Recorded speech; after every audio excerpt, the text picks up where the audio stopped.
for real. Listen, I'm at home here in Connecticut, beautiful Connecticut, as y'all can see. You know what I mean? Green trees, all that. Anyway, give me like 2 seconds. I was headed somewhere, but I said, let me stop and do this right now before I forget, and then I don't get to it. So give me like 2 seconds. I'm gonna share this. I'll be right back with y'all. All right, we got something to talk about. Give me 1 second, guys. Give me 1 second. Here today, y'all. It's hot out here in the tri-state now. You know what I mean? Weather getting better. So, gotta give me a second. Give me 1 second, guys. Give me 1 second. Give me a second, guys. I'm just sharing this, getting this out to everybody. It's like 88 degrees out here. You know what I mean? It's like it's hot out here right now. Now, give me 1 second. Just give me 1 second, guys. 1 second. Be good enough. All right, so what's going on, guys? What's going on? It is hot. I'm in home in Connecticut right now, trying to deal with this heat.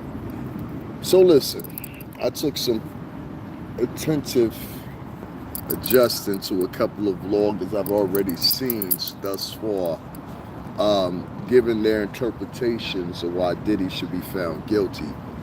And it's funny to me because, see, let me give this perspective. There's been a lot of these vloggers that have been talking about Puff and everything like that, and then like towards the end when they started seeing some of the witnesses and they were kind of like flopping, what started happening was you started seeing some of these same commentators, they started fluctuating. So they would go back and forth, back and forth, back and forth, back and forth, back and forth at the issue at hand, which is whether or not and how the jury is going to deliberate. They're actually going to find a guilty verdict or a non-guilty verdict, right? So now that we're concluding this trial, and we're coming down right now to the last maybe week, maybe 2 weeks, you know what I mean? Maybe 2 weeks, you never know. But now that we're coming down to the conclusion of this trial, what you're going to start to see, and I want to let a lot of y'all be aware of it, is you're going to start seeing a lot of vloggers alongside working with media. A lot of these guys are moles, and they're working with major media or whatever, and then they get on their lines and talk about everybody else as a mole. These people are, nigga, you the mole. You the mole. You the mole. And you've been the mole. And in some cases, it's been right in front of people's faces, and people don't want to recognize it and act like they're looking past it because of their hatred of Puff. Now, I'm not here to issue any warning, ill harm, ill will, or anything like that. What's going on, B? Or anything like that in the chat room. I'm not here to do all that. No, I'm just here to simply state some purpose here in the conversation or whatever, and however it trolls through there, it goes through there. You know what I'm saying? Goodbye, sir. So, as you saw with that man that just came in here and said, hey, then wrote, Jesus is actually Asian. You got tropes of people like that follow a lot of these vloggers. So when you see a lot of these vloggers and you see them, and I know this from somebody that have tens of thousands of followers, you always hear a notion from me, and I always say this. Sometimes it's a good idea to go through your YouTube studio, and within your YouTube studio, get rid of people such as this. Now, this is not always true with the first one, but if you see people and for years or months or days or whatever the case may be, and the only thing they have is representation. God damn. The only thing they have is representation as far as like who they are online as their presence. That 9 times out of 10 means either they're a troll or either they pop back and forth from page to page, pretending like there's something that they're not. Now here's the issue with that. Usually when you see these type of profiles, you'll find something that's synonymous. They'll be in your chat room and they'll be talking and they'll act like they're on your side. And then 2 or 3 hours later, you'll see somebody either you were mentioning or talking about. They'll be in their chat rooms and they'll be giddying it up. Guess what so-and-so said? Da, da, da. There's one modus operandi between the whole thing. And that's to get you in an argument with someone online for their amusement. See, amusement is defined differently nowadays than it used to be. Amusement now is watching someone get collapsed. Amusement now online is watching someone's fold. Amusement now is seeing somebody in dire straits and making fun of it and making $1 as you do it. That is the position nowadays of major media and YouTube and YouTubers and other streamers alike, including TikTok, as time moves forward. Now, Why did I waste your time saying all that? Because there's a purpose behind what I'm saying. I watched a guy today, stand-up gentleman, a podcast for soul, who never even knew who I was and reiterated the same words that I said. Nobody gonna come into the New York City tri-state and tell me what the fuck I can say and what I can't say. Are you out of your mind? Ain't nobody gonna come into the New York City tri-state in front and stunt and think you got away with it. Nah.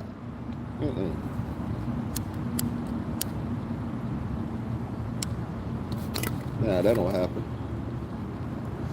And I saw that play too, to the podcast with Soul, and I did a whole podcast about you, and actually I'm gonna go back and find that one. I'm gonna share it with you. You know what I'm saying? Because I want you to know about it, know what I said. You know what I mean?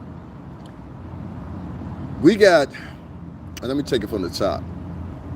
When it comes to this Diddy thing, make sure and make no mistake about it, this is your first time here. Most people know me for that, but I rocked with Bad Boy Entertainment for over 17 years. So you don't feel like you're deceived or anything like that or whatever. And I worked with the company from 2001 going into 2002, all the way up into 2016 going into 2017. I played my position. I promoted everything from Revolt TV. I was there when Revolt was just an idea. I promoted everything from Ciroc. I was there when Ciroc was just an idea, including this launch. I was there. And usually when I have my second device on me, I show all the people in here pictures and videos, things like that of my time and my tenure at that company. And that's still to this day and working on music. I'm a musician. I am not a podcaster. I'm not a tea sipper. So I hope you understand that. So if you follow in that diagram of type of people and the way they think, because they have a specific way of thinking, then you need to be over there with them. This is not the place for you. Now I say that to you so that way you don't hear anything that you don't want to hear and then proceed to go on my page and say, well, you know what, I'm not only going to sign up to his page, I'm going to troll him and write funny things in his page that ain't funny. All right, cool. You know what I mean? And if we were 14, that would be hilarious. But we're not 14. We all grown right now. You understand me? I hope I made that message clear. Now, moving on. The reason I mentioned the podcast with Soul, couple other people out there that have given definition legally to what's going on versus their emotions or whatever advocacies they pick to pivot between and misandry and male feminist. And we're going to talk about, I'm going to do a whole podcast about male feminists because I had to do some investigation about it. But evidently these people have been around since the Frederick Douglass was a male feminist. Did you know that?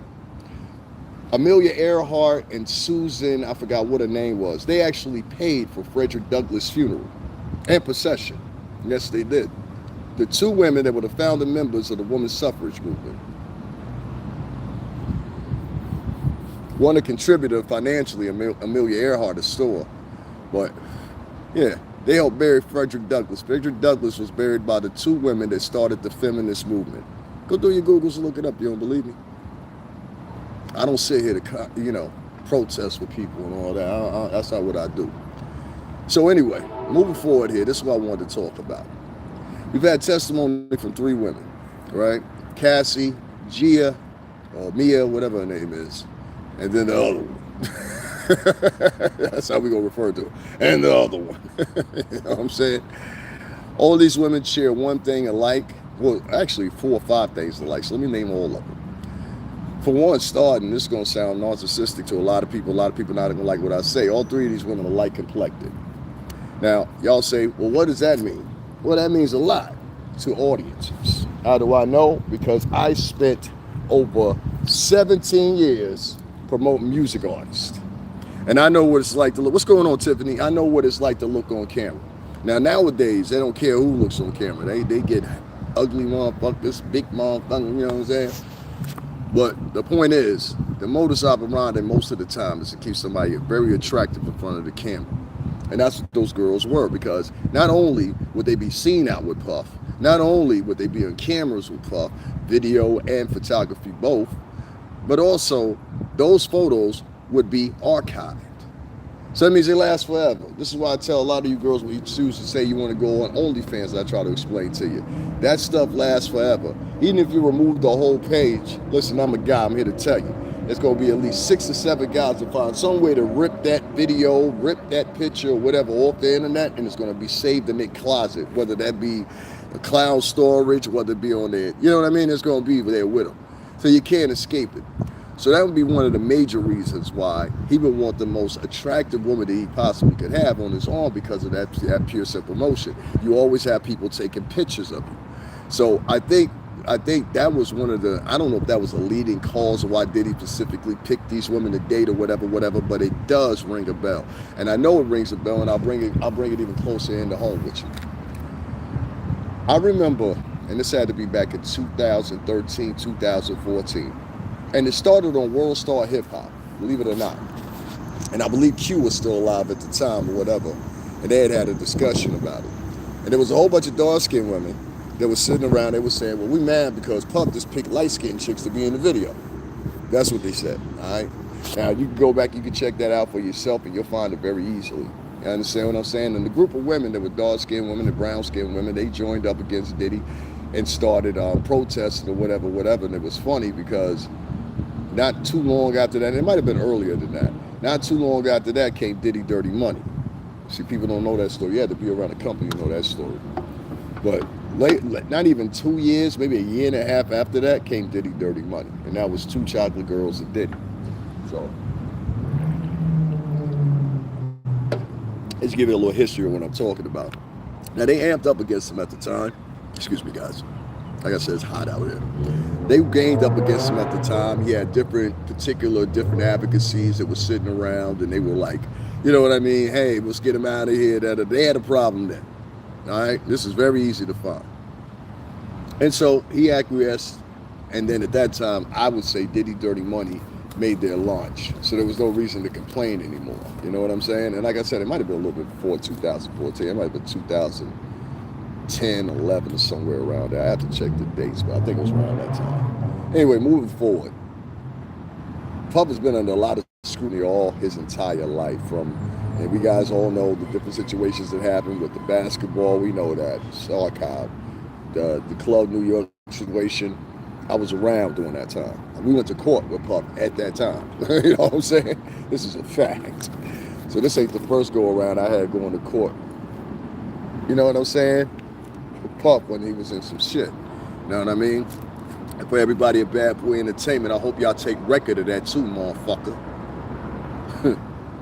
Anyway, long story short, I'm not down there at the courtroom, and I've been down there. I've been down there for over 8 months. That means for the time he first came into his little pickle he had here, to his first bail hearing, second bail hearing, third bail hearing, fourth bail hearing, the one that they went back and they said, hey, let's have they had some type of argument on it. They had a hearing on that. I was there for that. I was there for all of it. And all of it's here on this channel.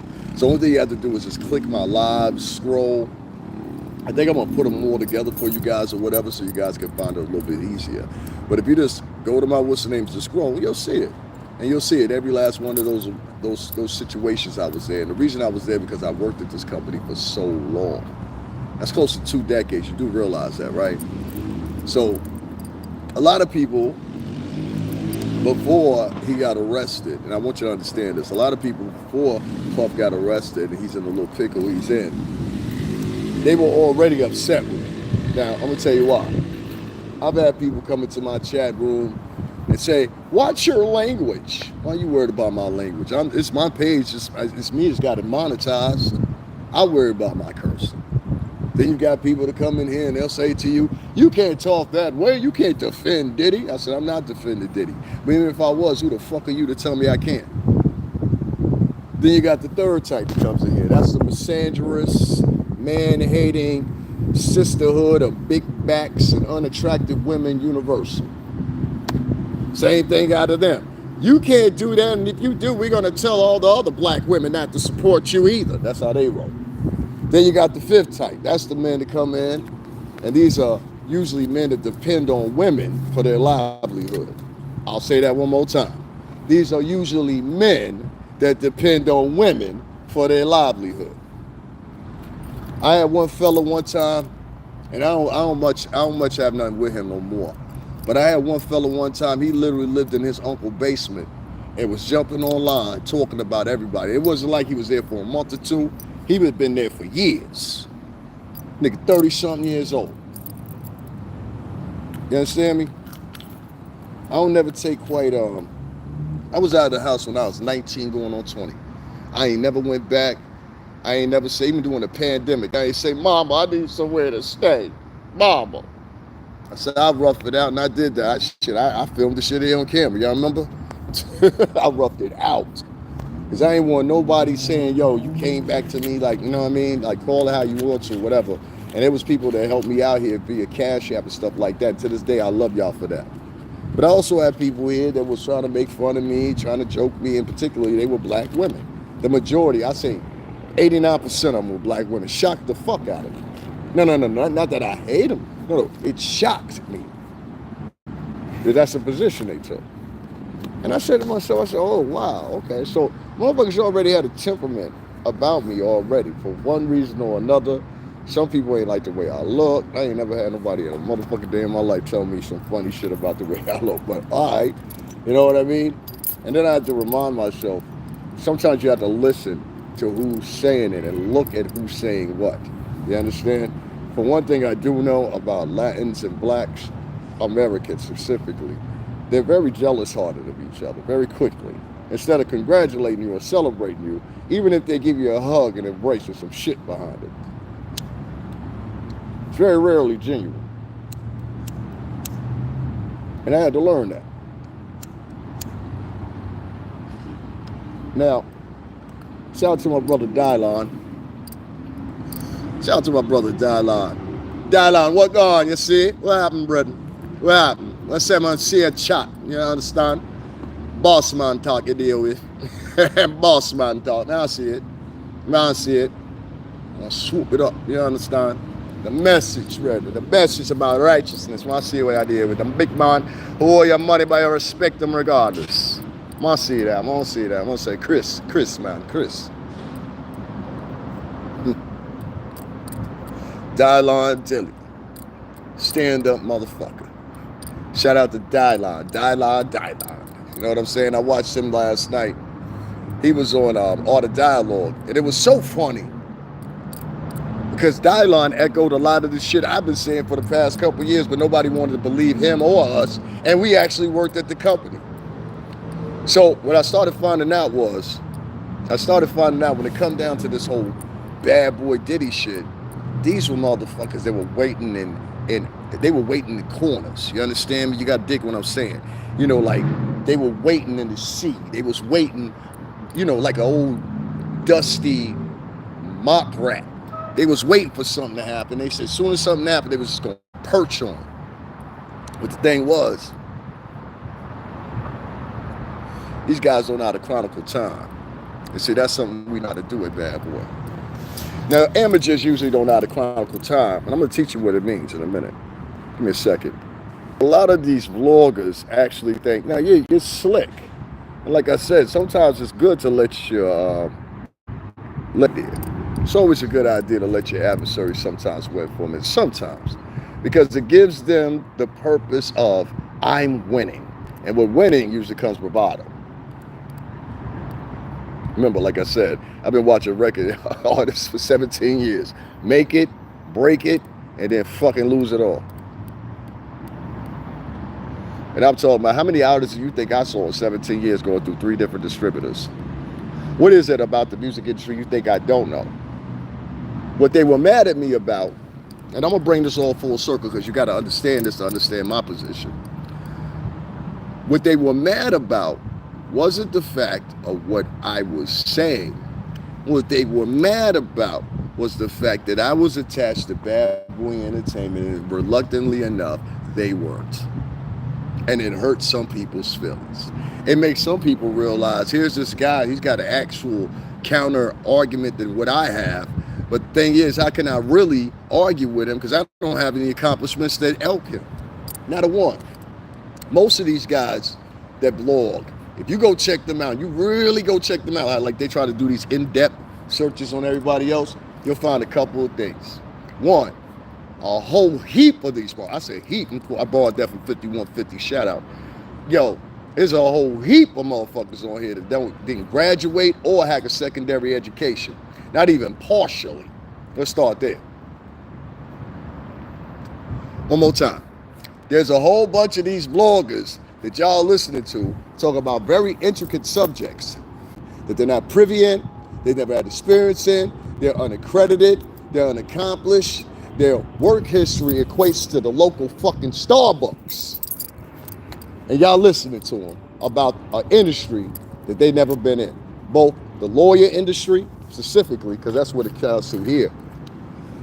I ain't never heard so many people in my life. I said, listen, that's like, y'all niggas listen to these vloggers down at the courthouse. That's why I stopped doing it that way. Because I said, y'all listen to these niggas down at the courthouse. It's like listening to, and not all of them, just some of them, a heavy deal of them. Not all of them, though. I will say that. Not all of them.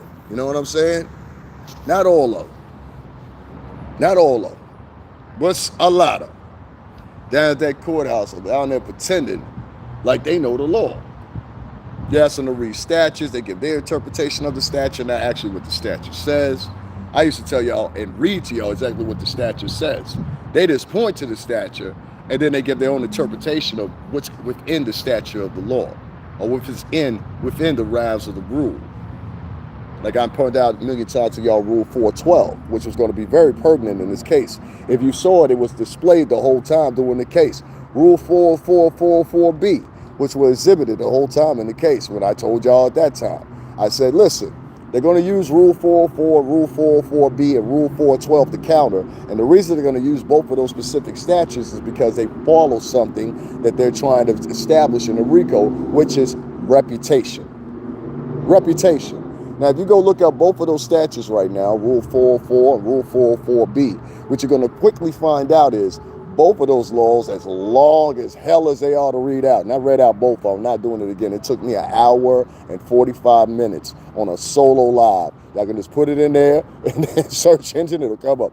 I will never do that again. It took me an hour and a half just to read out and define, because I had to keep stopping, because the language within the statutes, some of them are using old world English, and it's hard for some people to interpret it. And I understand that, because it's hard for me to interpret it sometimes. Sometimes I have to go and I'll be like, what the fuck does that mean?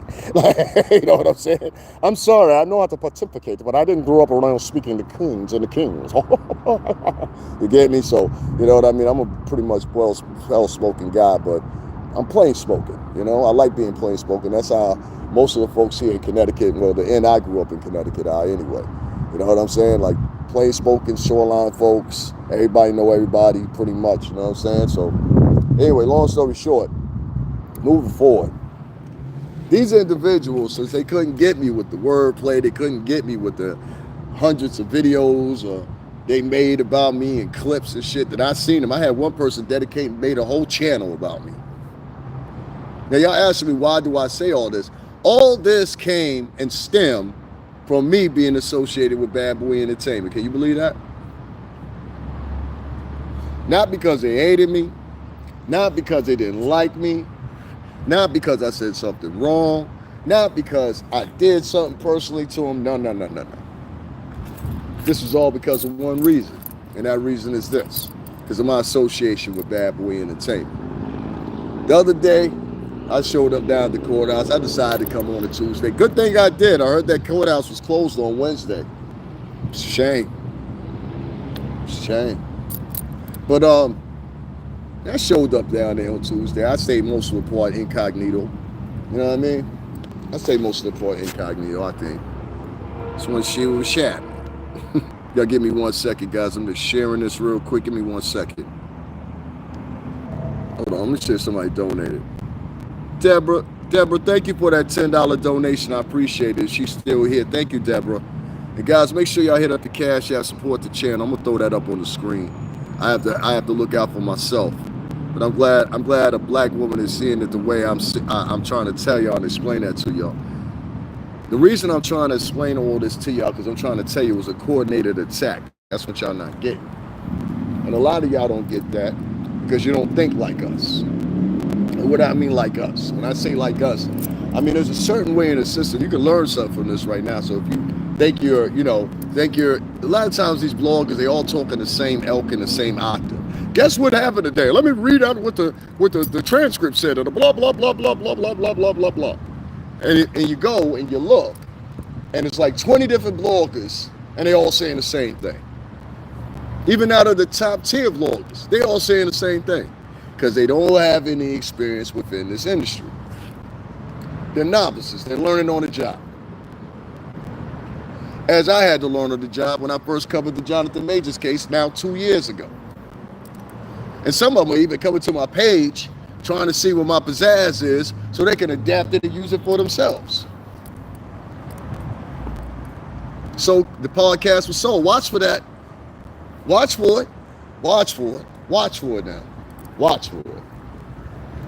Imitation is the best form of flattery. These niggas will take your whole personality and your family's last name. And their work history includes the local Starbucks. I mean, literally, there are some bloggers that talk about superstars, try to delve into their lives, and their work history is Starbucks. They don't have a high school diploma. They don't have a secondary collegiate diploma. They don't have any work history whatsoever within the music industry. Now, I'm not saying that to brag. I'm just saying what's real. They don't have any friends in the industry. And the friends they do have, some of them have been bastardized and set to the side themselves. You don't believe me? Half of the motherfuckers that y'all get to talk on y'all podcasts are what we call the C group. I know some people are going to get mad at me for saying this, but let me put it in perspective. I get a fucking phone call. Why did you tell them that? All right, listen. I'm going to say it a different way. You need confirmation, go to Gene Dale, go to Jaguar Wright. They'll confirm this for you. We have a C group in the industry.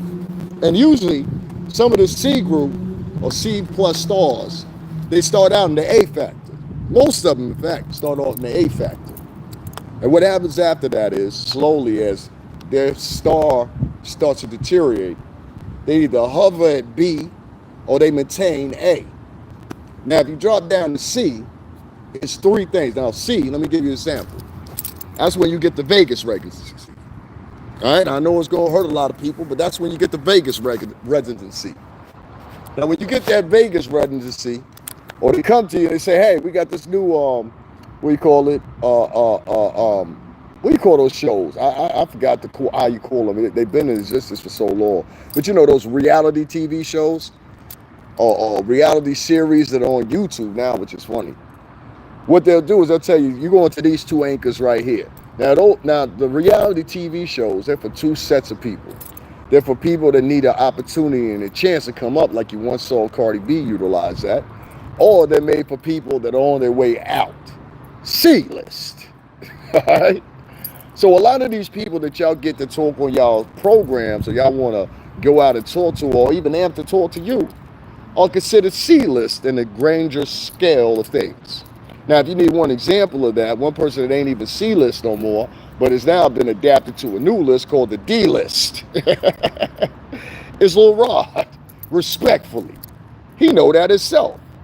Nobody's going to work with Lil Rod right now, before or after this trial is over. He knows that.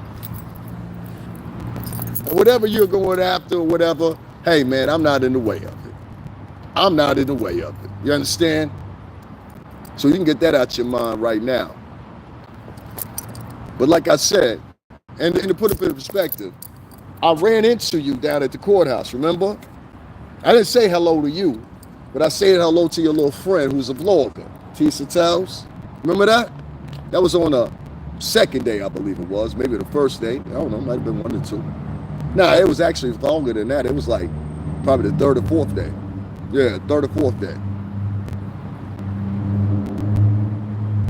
The first day, Lil Rod was there with his lawyer, Mr. Tyrone Blackburn, who I'm sure watches me like you watch many of the other Bad Boy alumni, don't you there, pal? Yeah, that's cool. I'm glad you watch him. My point is this, right? I would say this to you guys. Be more coherent of the moves you make. And I will say this to you. I appreciate you waiting till Thursday. I appreciate you waiting to Thursday. I appreciate that. I really do, from the bottom of my heart. They won't tell you that, but I'll tell you. Appreciate that. Wait until Thursday. That's for him and only I to understand. Now, you've got a lot of these different outlets moving from him. You've got a lot of these different outlets that are media outlets that have been reaching out to podcasters. And their intent is with the podcasters is to get the podcasters to start drumming the horn of, yeah, he's guilty. Yeah, he's guilty. Now, even if you think he's guilty, there's a whole bunch of black publications you could talk to. What's going on, Ryan? And this is what I said before, and I'll say it again. Ladies, you got to watch what you see. I'm talking to black American women. You got to watch what you involve yourself in. You really have to watch what you involve yourself in. You have to watch what you involve yourself in and speak on, too. A lot of you are being very nonchalant, and it's coming off very coonish. Very coonish, very tap dancerish, very, can I get some shoe polish and help him out? Ish. A lot. And it's almost scary. I've noted to y'all, and I'll say it again, there are multiple different outlets, and they all have the same regimen. Find us a black female, or find us a black male that's not necessarily toxic, but part of the LGBTQ. And he has to be very soft-spoken. This is no shot at y'all. I got friends that's in that community. I've said this before. I had a gentleman that was on my channel the other day. You understand what I'm saying? And better not no motherfucker ever think about touching the nigga. I told him that, and I'm going to tell y'all that too. You don't believe me?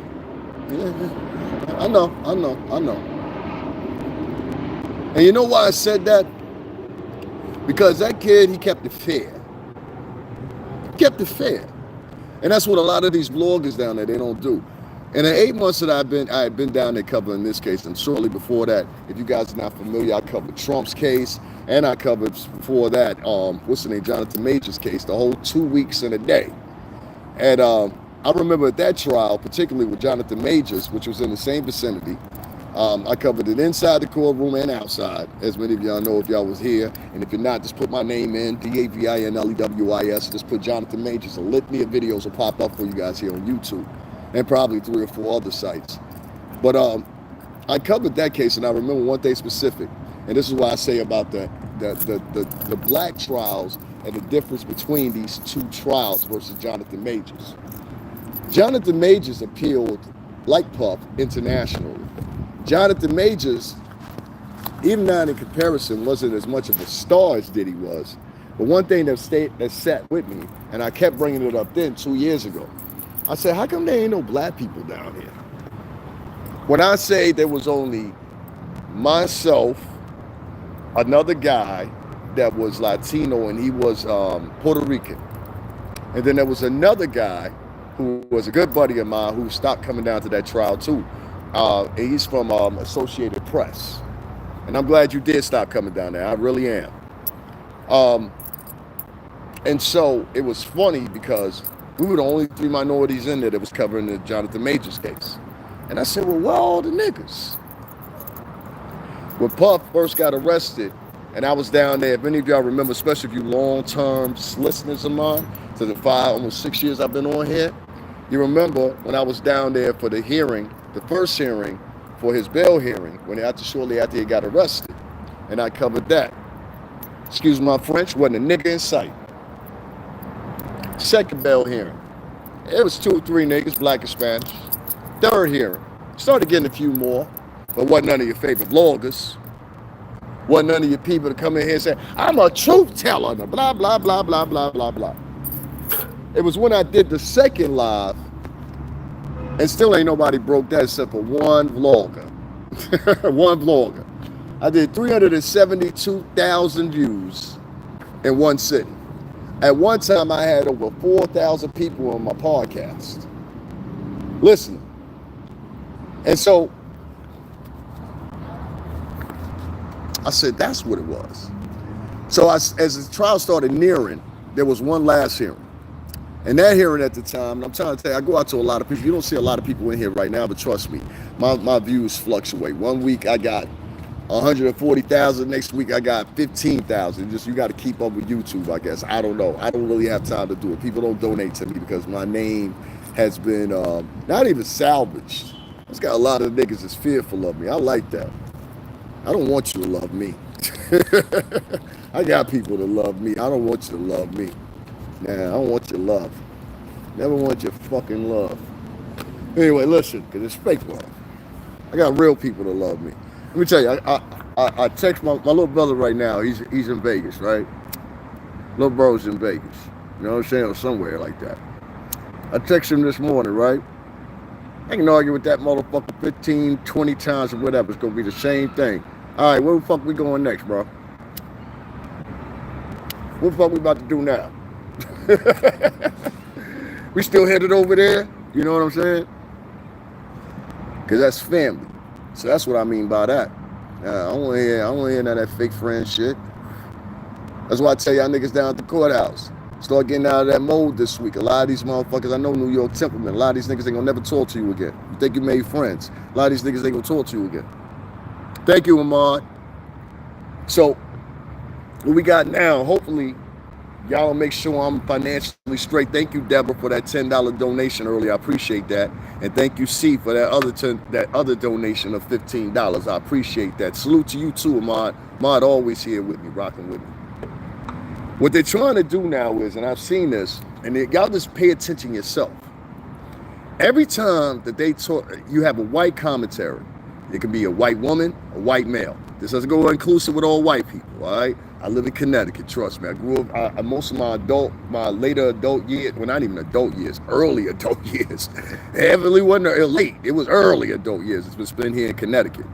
So, my temperament's a little bit different when it comes to certain things or whatever. But what I noticed was, every time that I look at one of these media things, and y'all tell me what y'all see. I see a white man or a white woman, and they got a black woman or a Latin woman next to them. And usually, they try to pit the Latin woman against the black woman in the discussion. Thank you, brother. I appreciate it, because I'm gonna be traveling this. Y'all see what I'm talking about? You know what I'm saying?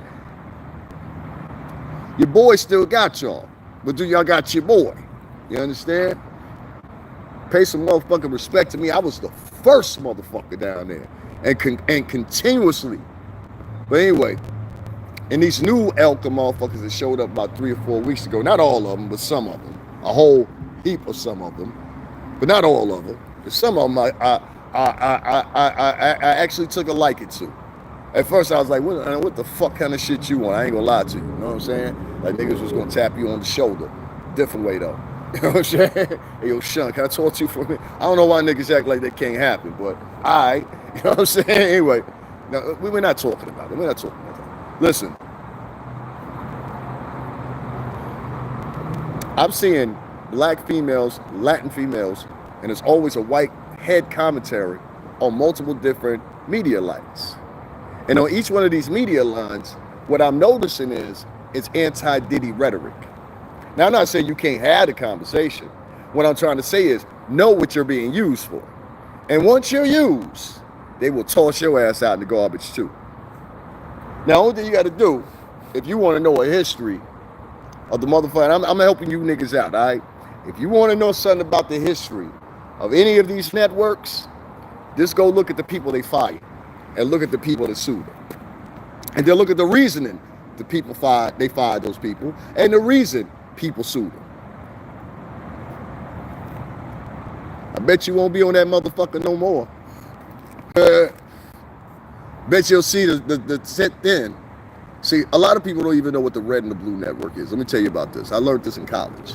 The Red and the Blue Network, they originally started out as ABC, the American Broadcasting System, and CBS, the Central Broadcasting System, right? Those were the only two networks, and these networks were in the form of radio.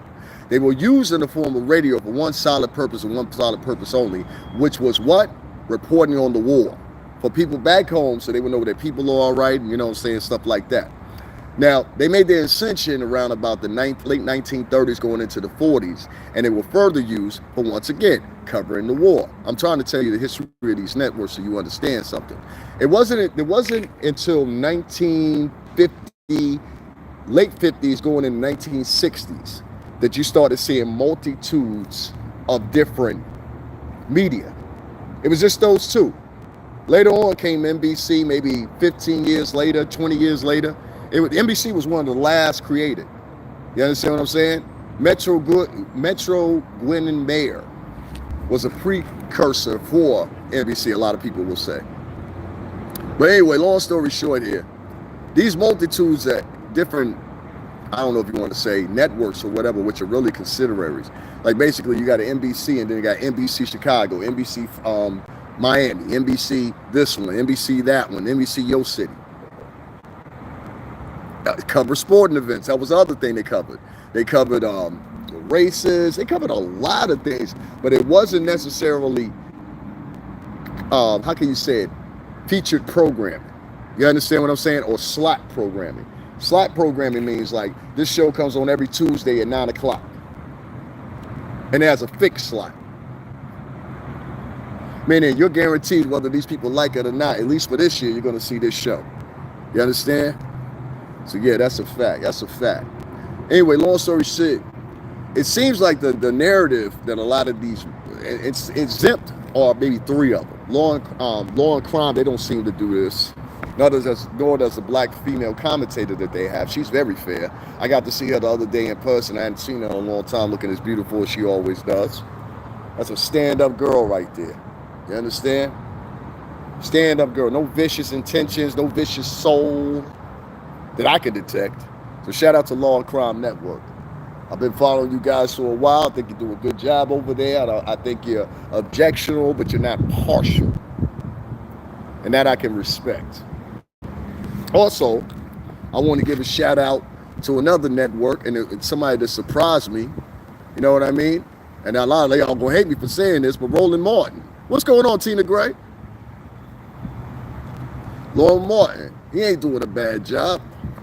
So anyway, I don't like how these white, and I got to speak on this because a lot of the girls ain't gonna like the way I say it. I know I talk a lot of shit or whatever, but trust me when I tell you, no. I don't have nothing against black chicks, none of that shit. I have a problem with dots.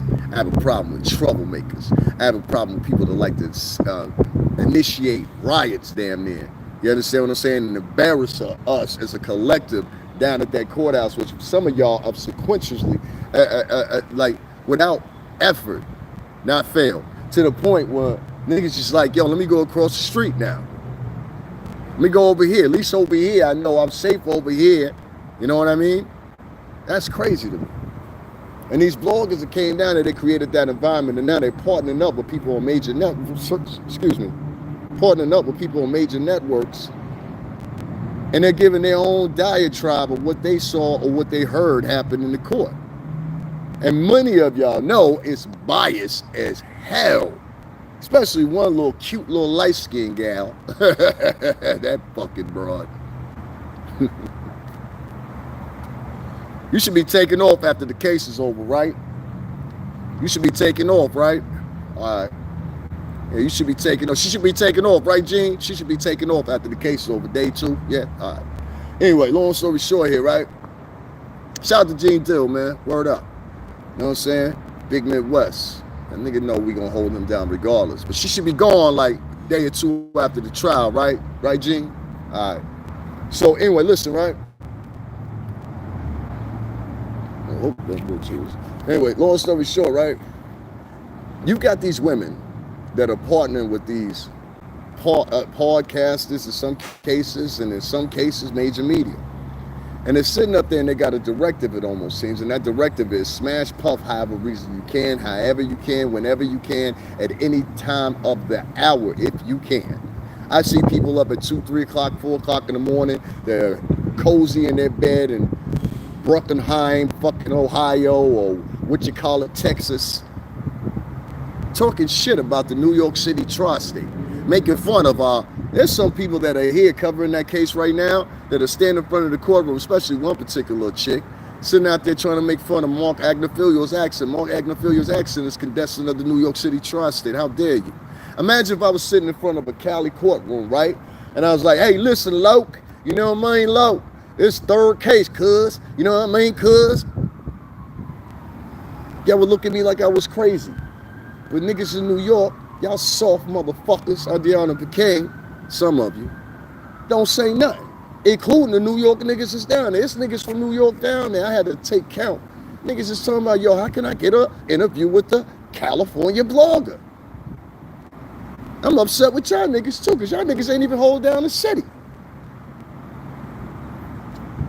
Y'all let niggas come into y'all space, take over the space, become superstars. See, niggas getting confused why I left. I left for a minute because of that little shit that happened. And now I'm on Queen's Flip page. I was on Myron Gaines' page and a couple other people's pages or whatever. The one on Myron Gaines, I appreciate him because he did that. This is, you know what I mean? Whatever his reason it was, you know what I'm saying? I can't speak for Myron, but pretty much it looked like a lot of love, especially how he cut it. Because he got to see the perspective that everybody else didn't get to see. You understand what I'm saying? That's why I appreciate him. You know what I mean? Because I ain't start shit with nobody. Chick, and then subsequently the same chick is caught in like 4 different videos. One of them, she's chasing, I think, the chick either from Law and Crime or one of them. And then on another one, she is in front of Don Richard. I think it was the second day Don Richard had made testimony. And she was on there, and she was harassing Don Richard. Deborah, thank you for that $10. I wasn't sure if you were still here or not. Thank you for that donation. Tina, you better hit me with something too, nickel. Tina, though, I'm fucking with her. Tina been here for a minute, and if y'all ain't noticed, Tina's a black woman. I've had black women on this channel since I started this channel. Fuck out of here. I talk shit at the end of it, and people think that I'm trying to compromise. Nah, every nigga out here talk about their Cash App and shit when they end the show. I don't even talk about my Cash App during the show. Now, if I was sitting here every 5 minutes, hit the Cash App, I wait an hour, then I do it a second time, third time, maybe, and that's it. These same podcasters, not all of them, but 3 particular ones, came into the New York space and sucked all the money because they knew they were bigger than these other vloggers that's in New York. So the niggas in New York, instead of being like, all right, let's stand up, let's, you know what I'm saying, let niggas know something. Yo, son, man, listen, man, you gonna have to tell niggas, yo, like, listen, I gotta spread some love with this one. Let me hop on the camera or something. Y'all niggas don't even do that. Y'all niggas just sit back. Some niggas out there doing interviews with niggas, so I'm like, yeah, you know, I don't know if Puff's guilty or not, but blah, blah, blah, blah, blah, blah. Like, yeah, these niggas is wild. And it's weird for the niggas that's been in New York because you had all this time to say whatever the fuck you wanted to say. Which Dylon, thank you, Dylon, for pointing that out last night. I ain't say nothing then. I ain't say nothing when he was out. A whole bunch of brave ass niggas out here is talking shit. Yo, you know, fuck Puff and this, that, and the other and the third. I say, yo, son, if you was out, you know damn well you wouldn't be saying any of that. You wouldn't be saying none of that. You wouldn't dare walk up into a club or a spot before this happened and say what you said. So let's calm it down. Let's calm it down. A lot of people been like this. I've seen people like that before. It's like, you talking about Puff right now is like the equivalence of being in the breezeway at high school, right? I remember the breezeway in high school, and you always had that one little cocksucker that goes around, he would taunt everybody, and everybody wanted to beat his ass or her ass, either or. And they'd be down at the end of the hallway, they'd be like, nah, nah, nah, nah, nah, your mom sucks, and then take off running, then run in front of the principal or some shit like that. That's who these motherfuckers are. Suckers. That's who these motherfuckers are, most of them. You know what I'm saying? Not all of them. A lot of the bloggers down there or whatever, just been showing their ass, son. I'm just like, I'm confused, son. Y'all showing the world right now that we don't even hold it down for our own city. You know what I'm saying? That's what it seemed like to me. It's like niggas are sold out. I know a lot of these Cali niggas is leaving, and I ain't pointing at nobody specifically from Cali, but they can't get it out there. Thank you, Tina. They can't get it out in Cali. I'm being real with you. They can't get it out in Cali. Cali is a fucking third world country right now. My sister live out there. It's so bad she had to move further into California. Shout out to Modesto 909, all that shit out there, Dino, all that. You know what I'm saying? Shout out to Oakland. Been out there before. Oakland people cool as fuck, to be honest with you. They was some of the coolest people I met in California. I gotta be real about that. I will definitely say that. Definitely say that. Well, so I'm not rambling. There's nothing going on in California but a bunch of confusion. I mean, you got whole bunch of tent cities everywhere. There's a whole epidemic of homelessness that exceeds New York City or the New York City tri-state threefold. They have to come in with trucks, and I'm talking about city trucks, flush down the street, break down people's tent housing and stuff like that or whatever. It's like a third world country. Go on Skid Row.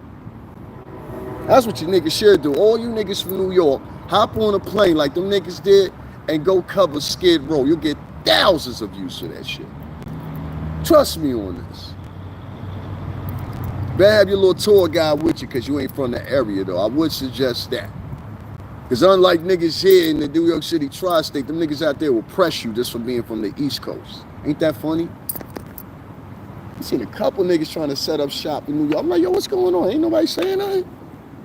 And then the niggas is saying something. They looking for the niggas, you know what I'm saying, that gonna listen, gonna do something. Like, it's crazy. It's a crazy trifecta. We got this divide where we got these people that are coming into the New York City tri-state basically with this soft shit. And that's how we do things up here.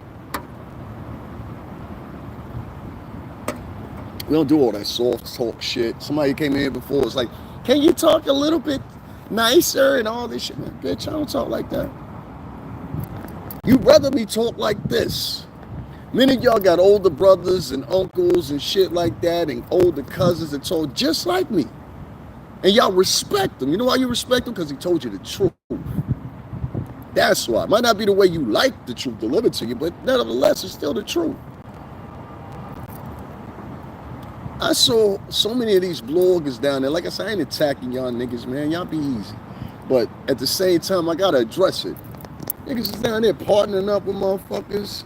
This anti the city and shit. I'm like, yo, it's not even about pop at that point. I'm like, yo, get your footage, my nigga. But all this extra shit you doing, like, come on, son. Come on, son. He's doing real extra shit. Let me get this California girl on my camera because it'll boost my views. Fuck that bitch.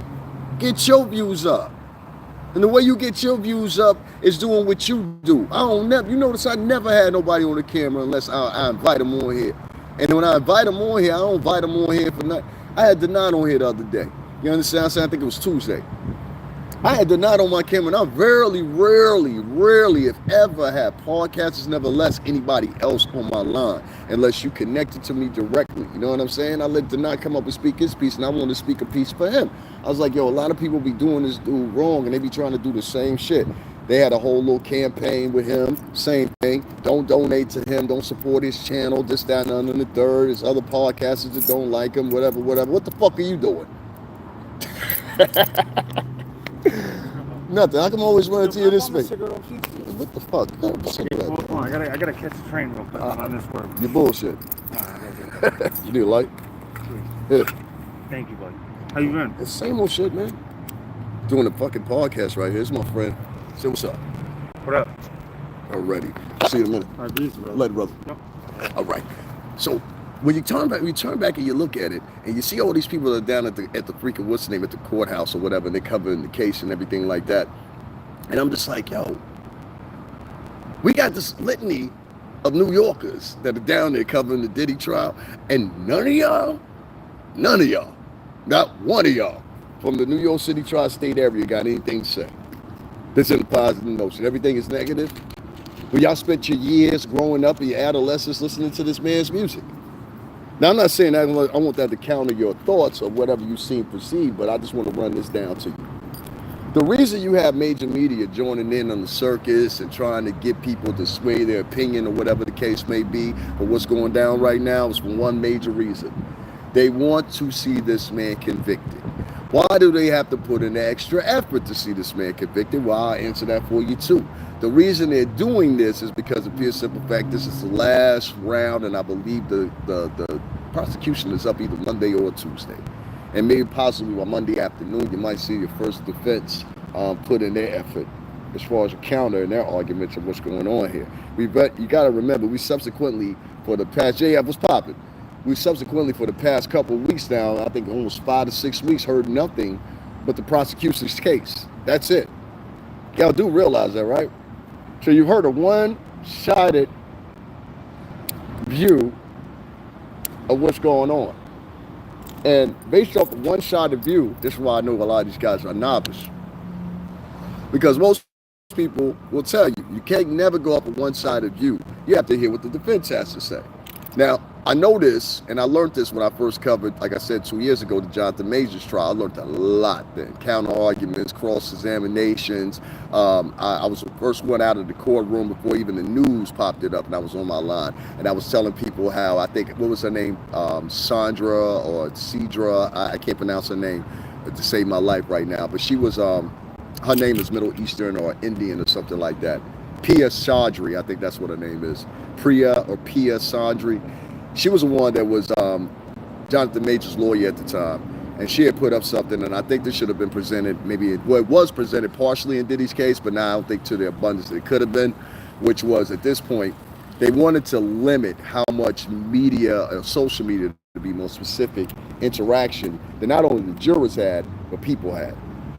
And now that's why you see all these things being plummeted and petitioned in front of the judge, or the person that presides over the judge, talking about, we want more information given to the public. For what? I'll tell you why, so they can create some more narratives. That's the only time you want information. What is Pup your uncle? It's Pup your brother. It's Pup your cousin. You have no emotional value or interest in this. You never even worked for them. So why else would you want to know what's going on? You didn't write letters to find out you ain't heard a motherfucker yet write a letter to the judge asking why Harvey Weinstein got off. But they all want to know what's going on, totality, and what's the names and everything else with Pup. You got to pay attention. They're playing you. They're playing you. And this is the problem with niggas. When somebody tell you, yo, somebody's playing you, you at least step back and look and say, well, even though I don't like the person that's saying it, he might have a point. They're playing you and they're using you.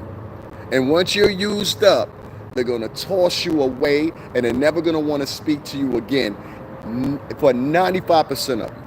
There will be 2, maybe 1 that survives. But all of you can't survive. All of you can't fluster. All of you can't celebrate. All of you can't make it. It's always been the rules. You'll figure it out. See, when you talk to me, don't talk to me like I'm some fucking amateur, like that little broad said on the shit. What you call me? This Afro-Latino, that was the most racist shit I ever heard in my life. Just call me an Afro-Latino. No, yo soy la cubano y el moreno, el americano. Entonces saben claro que sí. Pero no soy boca, estamos en puti.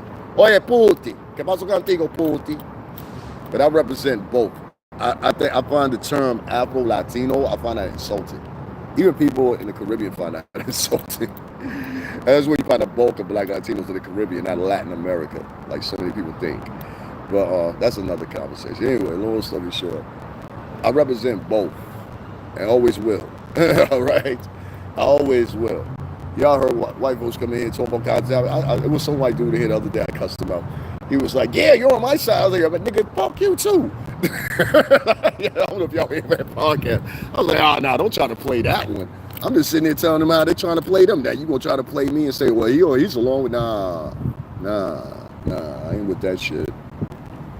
There's being an effort put forward, guys, to tarnish Puff's name and tarnish him more so forth before he goes to the courtroom. We've heard 3 girls now join on stand and all collectively say they were with the shits.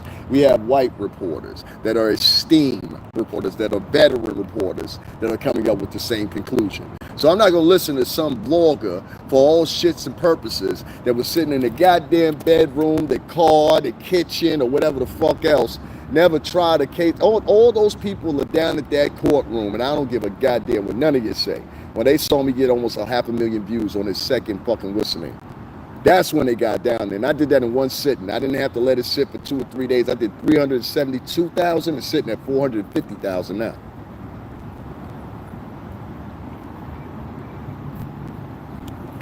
That was on the second bail here. That's when we was on the other side of the court, where the big steps are. You understand? David Lewis was there. So I was there for different reasons and was there for different reasons. This is the man I used to work for. These people that are showing up, all these people were in their bedrooms. They were in the kitchens. Only thing you have to do is go back, and I tell people this once again, I'm going to tell you one more time.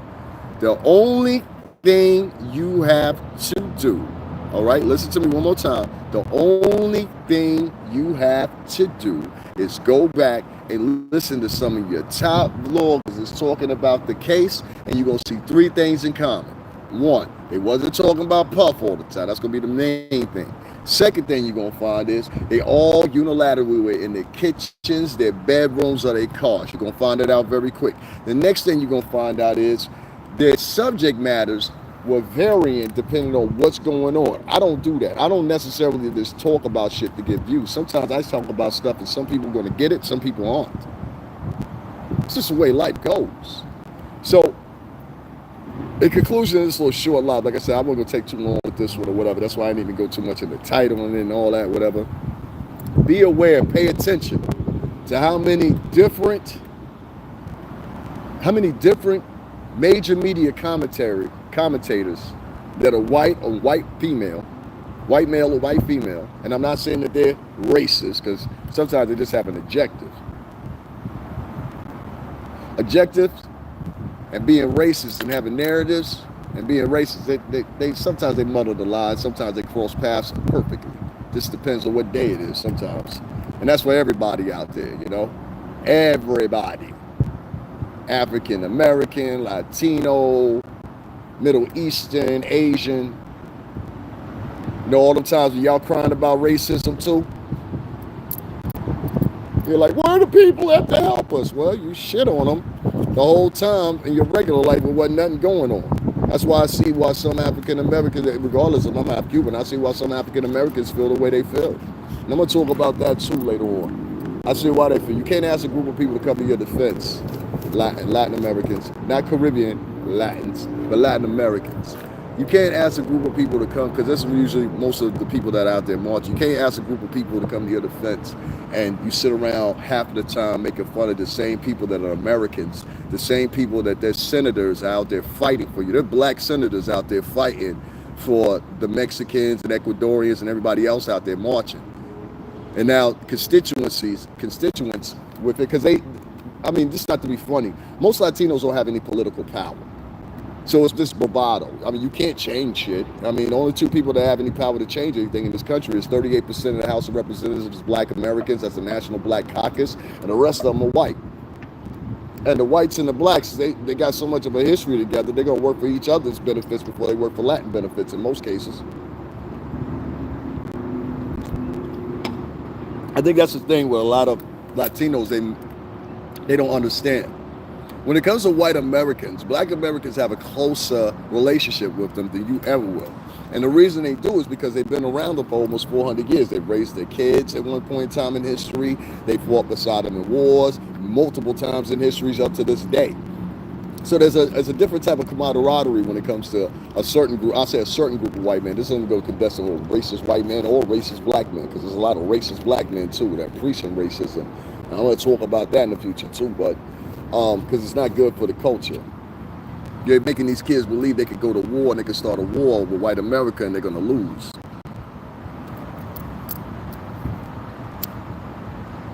You can't lead the people unless you can feed the people. I learned that from Anton OG Bobby Glanton Smith, 5150 alumni.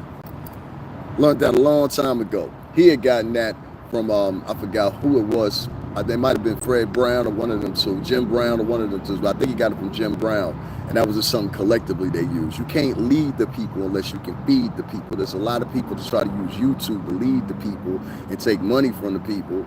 I heard about Umar's school getting broke into, by the way. Y'all ain't know about that Umar Johnson school got broke into? The school that ain't open in, 15 years?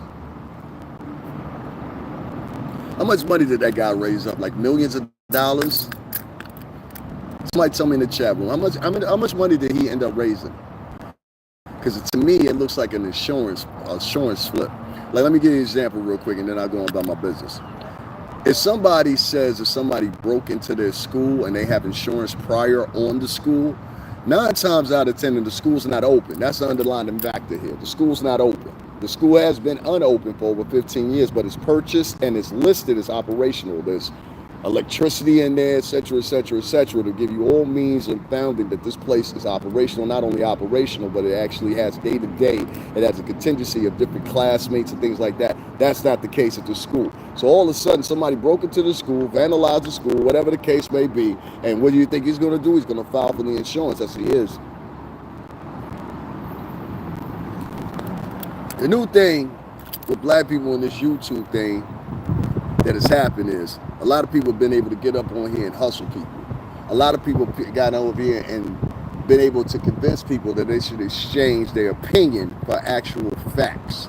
A lot of people are on here that promote that you should trade common logic and what the laws of this court system and the laws of this nation say versus on their emotional stance. 13 years. That is crazy. Thank you, Tina. 13 years. 13 years of collecting millions, and y'all allowed him to do it because he hopped on this motherfucker and said, blackity, blackity, blackity, blackity. I'm like, I done took these motherfuckers to everywhere. Did y'all see the one that I shared yesterday? That's where Lord Jamal filmed this video at. Allah School of Mecca. Y'all go check that video out if y'all ain't seen it, man. Point is, 13 years he's been on here hustling. He got up millions.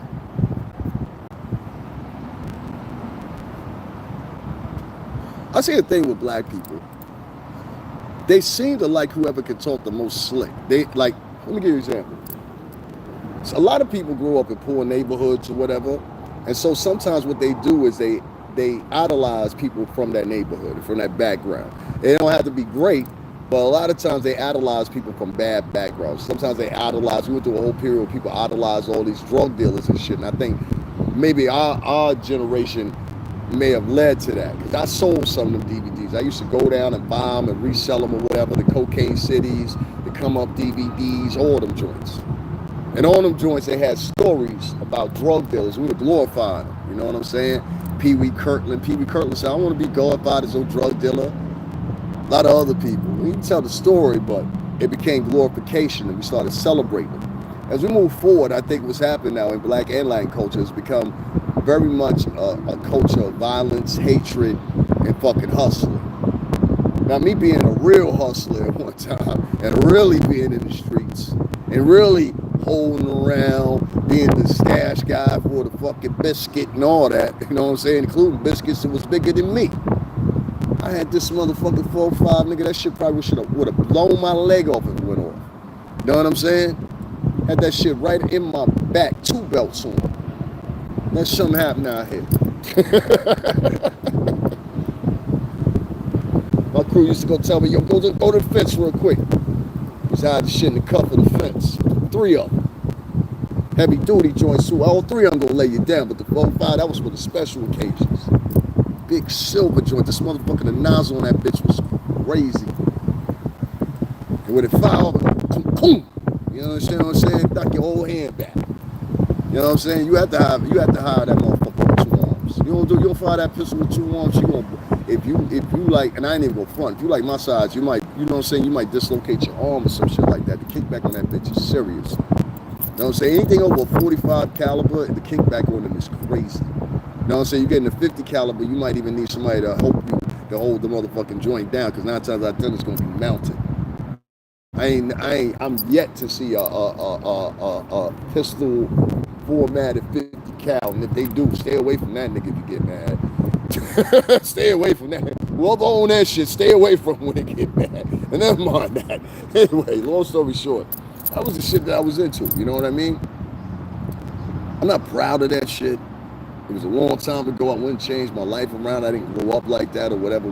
But the reason I pointed that out is none of these guys have really been in the field. There's like 1 or 2 guys down there at the courthouse. I can honestly say, I could tell just by your surroundings and everything else. You know what I'm saying? You've been in the field or whatever. But a lot of these people, they ain't been in the field, whether it's the music industry or whether it's the streets. So I kindly ask some of y'all, you know what I'm saying, as you talking and you babbling and everything like that, or you here on my page, you subscribe so you can flag my channel and shit, like a lot of y'all sucker niggas do.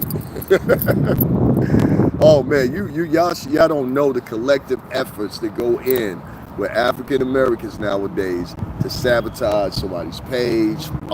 They'll sign up to your page just so they can flag you. Like that's why y'all saw I had so many people in here before, and then after that it started dwindling down because people are flagging you. So it has to be like a couple minutes, and then you'll see it boost back up again. That's how I know somebody is flagging. That's crazy, right? I had a woman that was following me not too long ago, maybe 2 weeks ago or whatever. I blocked her. She made another, remember I told you I went into Google, YouTube Studio? She made a new profile, came back, just so she could talk shit to me. So I started figuring, a lot of these people that are involved in these, including some of the people down at the courthouse, a lot of these people are mentally ill, dog. And you got to learn how to check for people that are mentally ill. A lot of y'all are following podcasters that are mentally ill. A lot of y'all are listening to subscribers that are mentally ill. You got to remember, this format, and which is one of the worst things about it, is it's free. You start charging $20. I'll give you a perfect example. When Elon Musk decided on X, he said, listen, we're going to charge people $8 a month or whatever.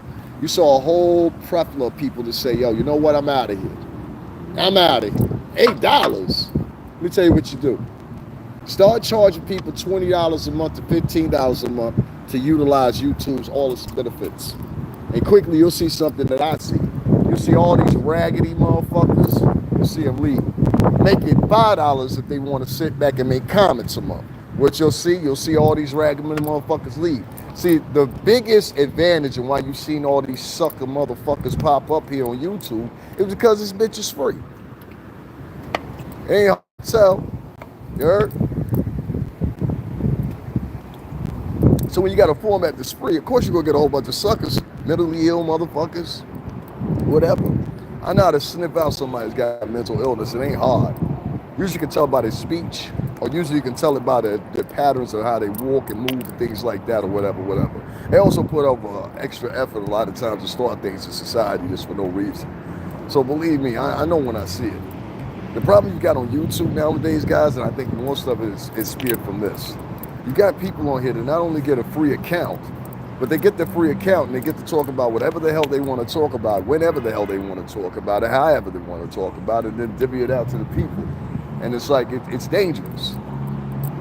Now they're joining forces with major media and trying to divvy out even more nonsense. Puppy's guilty, throw him away. I'm going to join this white podcast, so we're going to do it. That's the notion. That's the thing, huh? So, guys, that's all I say. Be wary of people that's here on YouTube and in major media. Watch them very closely when they present these stories to you. What you'll quickly find out is a lot of these people have a modus operandi, and it's not very positive. Other than that, guys, I'm out of here. Thank you, everybody that showed up. I appreciate it. Tina Gray, shout out to you, JF. Shout out to you, Deborah Jarvis. Thank you again for that cash out. Appreciate somebody helping me out. Ahmad L. always. You know what I'm saying? That's my dog. Ryan Clifton, I appreciate you. Sip Sato, I think that's your name. Appreciate you. Tiffany, appreciate you. You understand what I'm saying? Frankie Castillo, what's going on, brother? What's going on, Frankie? And Tiffany, what's going on? Tiffany Ashley Brown, hello, David. What's going on? What's going on? I appreciate all y'all showing up. I will talk to y'all a little bit later. I'll be live with y'all again later on tonight. Don't feel no threat. I'm gonna probably put something up. We got a couple $1 cash app, so you know what I'm saying? I'm gonna go ahead and step for y'all real quick tonight. You know what I'm saying? Y'all see what I'm talking about in a little bit. Anyway, I will talk to y'all a little bit. Remember what I said. Watch what these people are saying online right now. The modus operandi right now mostly is to try to get Puff locked up. You understand what I'm saying? And it's sad because it's coming from black women and women that are in media partnering up with white podcasters for some reason. I just don't understand that. I think it's kind of like disgusting because I'm like, I would never in my life, like this is me personally, I would never in my life hop online and start talking. Like, I wouldn't go to a case, let me put it that way. I wouldn't go to a black woman's case and be like, yeah, she's guilty, she's definitely guilty, and keep repeatedly saying it online or repeat. Like, I wouldn't do that. I don't know. Unless I thought it was something like a molestation case or something where you took advantage of a kid in those cases, but stuff like this, now you gotta start using your brain a little bit more, ladies. I think y'all smart, but some of y'all could just be playing a part and being a robot. Talk to y'all later.